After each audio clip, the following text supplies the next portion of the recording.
What's up, guys? Raider here. Hope you're all doing great and having a fantastic day.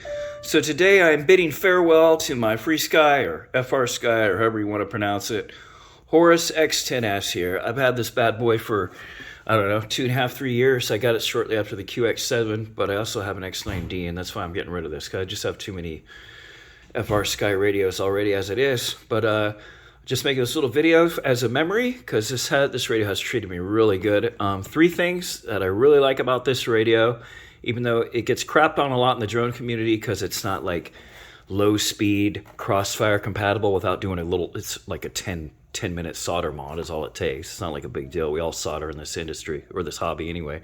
So, but other than that, I mean, like the 3 things that I really like about it: build quality. I mean, this thing is just, it feels luxurious in your hands. You know, this thing has been super nice. Like, not a single issue with it. Like, the switches are really tight.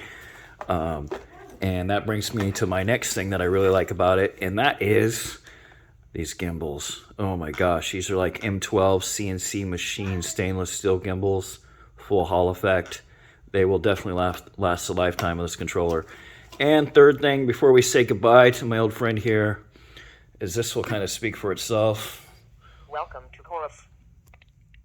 The screen, I mean, it gets good battery life too. Like, I've only charged this thing like once a month or so.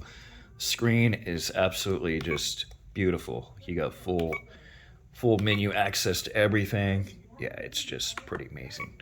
But all right, we're gonna power her off and call it a day for the old Horus. So I fly usually with my DJI radio now when I'm doing digital, and otherwise I just use the QX7 around the house. You know, I feel more comfortable throwing that around in the bag and stuff because it's a lot cheaper radio.